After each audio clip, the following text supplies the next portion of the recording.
Hi, good afternoon. My name is Rob Zapatero. I am formerly the pitmaster at Beaver Creek Smokehouse and part of the Rob Z Real Pit Barbecue team. Today we're going to prepare a couple of different type of ribs for you for our cook tomorrow.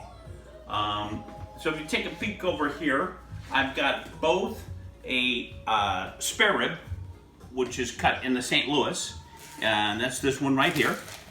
And then we also have a baby back rib. And we're going to prepare both those for you today. I'm going to start with this spare cut here. And I'm going to go right ahead and start right now taking off this little bit of extra fat here. This is considered the short end of the rib, and it's always on the same end. We do not have fat in different, it's fat throughout this whole spare rib, and most of the fat we're going to leave on it that's going to render through the cook. But there is a little piece here that we take off because this piece of fat is not going to render. Now I'd like to have a little bowl here for my scraps. Now this is real simple. I'm not going too deep on this. Just taking my time.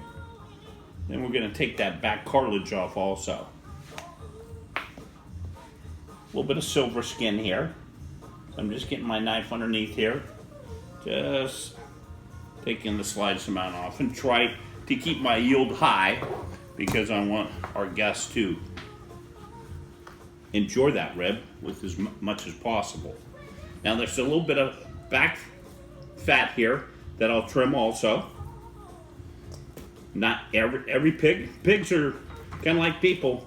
Everyone's just a little bit different. So a little bit of extra fat here that's not going to render out, and we don't want that in a bite. So the simplest way to do this is take a spoon or a knife, but I like to take the second bone in. Now mind you, these ribs have between 11 and 13 bones, okay? And so I get that started with the spoon right against that second bone. I'm going to grab it with a piece of paper, and we get the whole little back cartilage. That way we allow some of the smoke and the flavors to penetrate the back portion. I got just a touch more here. Get a little of that skin there. So that's basically the St. Louis spare rib.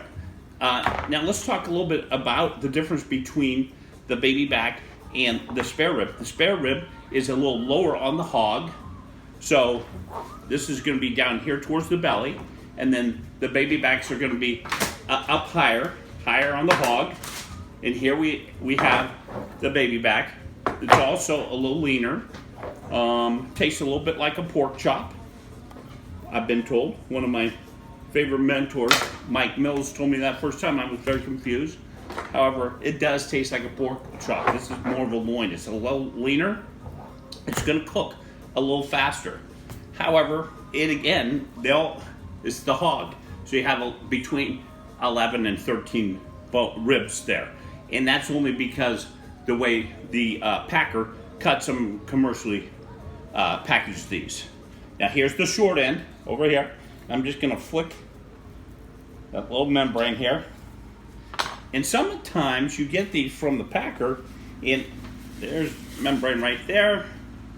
That's very tough, almost like a silver skin. But sometimes they're ordered from a large user to have this removed. Usually runs about 50 to 75 cents more a pound. Could be even $1 more a pound. There's the membranes off the back. A little bit of fat there. I think this is in pretty good shape, but I'm just going to take just a little bit more of that fat off here. And this is just about ready to be rubbed. This is that fast and that easy. Now, I'm going to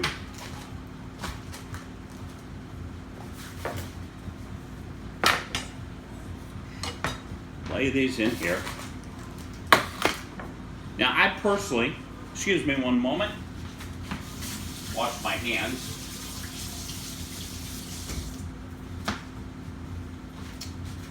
I personally use a commercial rub. Another gentleman I took lessons from is Dave Bushka of Butcher Barbecue, one of the most successful barbecue competition teams out there is Butcher Barbecue. And this is a combination of his premium rub and honey rub. I'm gonna lightly dust the backs of these ribs.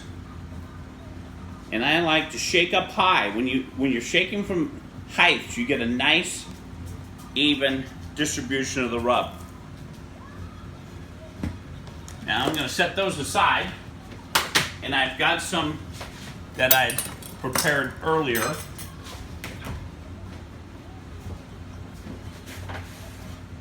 And this is a combination of a couple of baby backs and a couple of spares, the St. Louis cut.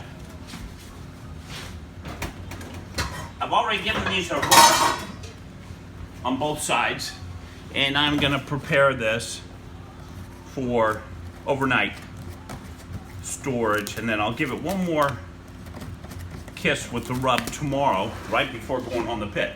And this should take between 4 to 6 hours. Remember, when you're smoking meats or cooking anything, it's a combination of temperature and time is how long your cook's gonna take.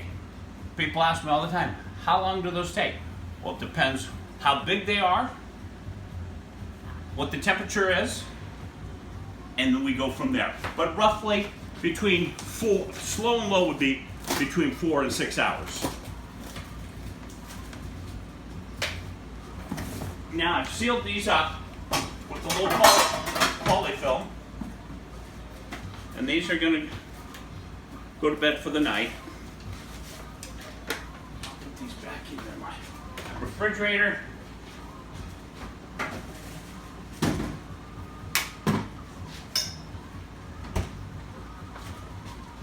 I'm going to bring back those ones. Usually I let this set up for 10 or 15 minutes before flipping. I'm going to go ahead, because we're demonstrating here. I've got a little piece of parchment paper under here. It helps me control and makes my cleanup a lot simpler. So I did the back sides. Now I'm going to lightly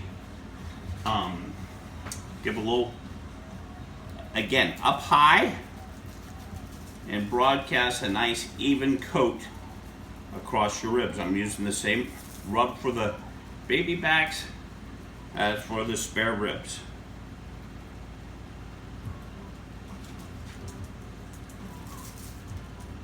And that's just about it, folks. Tomorrow we'll be cooking start a cook maybe at noon, and the guests will be showing up around 5, so we should be done with the cook between 4 and 6. Thank you for joining us today.